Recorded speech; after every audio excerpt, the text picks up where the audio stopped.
توجه توجه توجه تاوسیانوما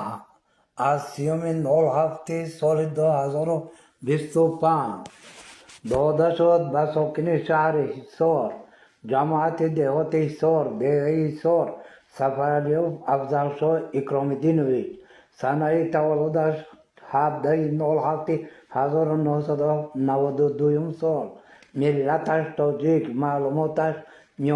میانه به حزبیت داغ سودی دارد عائله‌دار صاحب 4 فرزند سفرعلی افضلشاه اکرام‌الدینویچ یکی از باشندگان دهه حصار بوده در بین عامه آبروی خاص نداشته او در کارهای جمعیتی دهه اشتراک نمیکند و سهم نمیگذارد و دائما مانعگی ایجاد مینماید. او شخص اغواگر بوده با هر خیل دلیل‌های قلبکی و ساخته‌اش ساکنان جماعت دهات حصار و مقامات‌های دولتی قدرتی را به گمراهی انداخته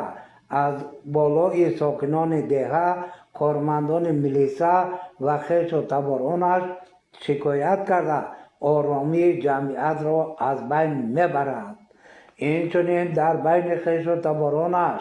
و همسایه ها تفریق اندازی نموده در شبکه های اجتماعی آبروی آنها را پس زده تأثیر منفی به نسل نورس رسانیده ایستاده است.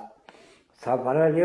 افضلشاه اکرام‌الدینویچ با این کردارهایش وضعیت جماعت و دهات حصار و دهه حصار را ناآرام ساخته مردم را به گمراهی انداخته نمیگذارد که مردم باعث برای آبادانی جماعت دهات حصار دهه حصار برای منفرش‌کنی و برای دیگر کارهای آبادانی سهم گذارند.